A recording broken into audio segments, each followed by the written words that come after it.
This thing called health and longevity was so uncool. It was anti-human, anti-art. Some attempt to find meaning in cold numbers. It's crazy to think that 3 years ago, this all changed. I remember I was living in a tiny apartment near the city. It was cheap, but everything around it was beautiful.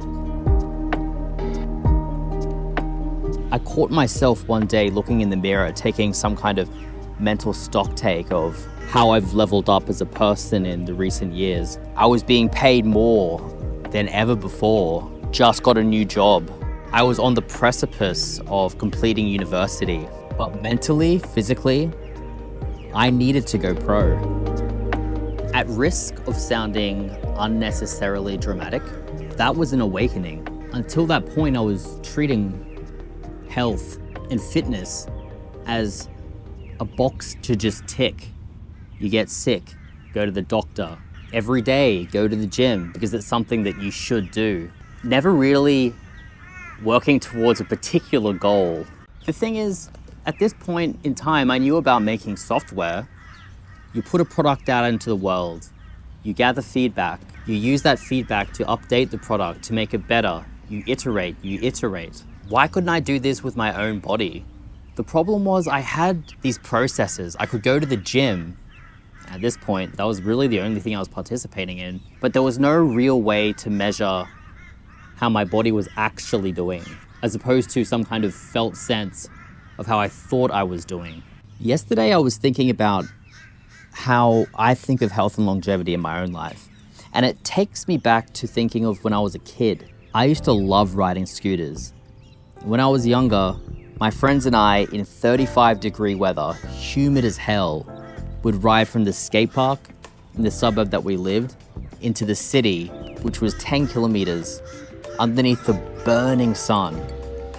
And even along the way, we would ride small street spots, trying to make the most of these holiday periods. It was just complete fun, just radiating energy, challenging ourselves technically and physically.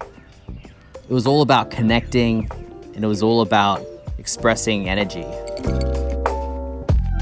It's so easy to get lost, moving away from the core of what true lifelong fulfillment looks like. And this makes sense to me. Our society values the availability of products and services. It's overwhelming, and I don't necessarily think it's a bad thing. Of course, the consequences are sometimes negative, and we have to be aware of those. For the most part, it helps to move society forward. People often laugh off these undesirable consequences because it seems almost outside of their control. Even if they wanted to change something, they just have this external environmental pressure making it really hard to create change. I think health and longevity brings back agency in the person to be able to make decisions of how they want to interact with this societal change. On the internet, we see figures like Brian Johnson, Andrew Huberman, David Sinclair, all acting out and participating in longevity research, all in different styles, depending on their specific objectives. For me, understanding that there's different ways to approach this, and although the protocols do look similar from researcher to researcher, it's the motivations for people that are very personal. I think the answer to the question, what is the right way to do health and longevity, is something like, picture your perfect day. What does that day look like? How many days in the future do you want to be participating in those activities? It's very much like Peter Attia's idea of backcasting, figuring out what you want the last 10 years of your life to look like, and figuring out how fit you have to be now to ensure that you can participate in that life in the future. Sensible, pragmatic, practical.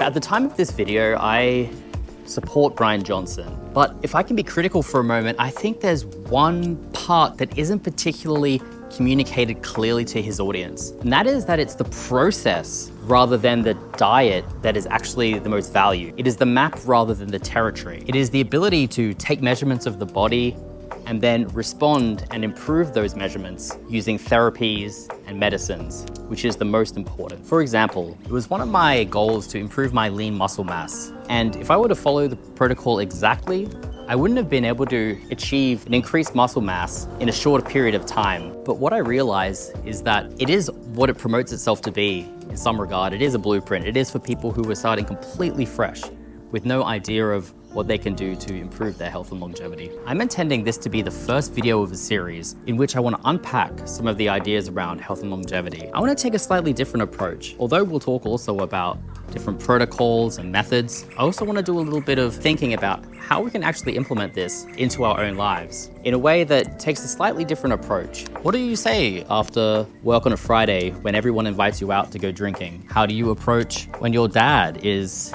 unhappy that you are saying no to your mother's beautifully cooked meal? What do you say to a boyfriend when he wants you to stay up all night and canoodle, but in fact, you have your own ideas of what you'd want for your own bedtime? What I want to build is some ideas around how we can bring health and longevity into your daily routine that creates as minimal friction to increase your chances of success. What I want to achieve in this channel is to make a case for the importance of health and longevity and look at the different processes and protocols we can use to bring it into our own lives. I'll give examples of how I implement some of these protocols. We can also look to others, and together we can go on this journey to figure out how we can look at health and longevity in a way that's low friction and works in our own lives. Next week, I want to unpack where I'm coming from about all this, and I want to take a pointed look at one of the most important parts of our health, the often neglected, the closest thing we have to a panacea.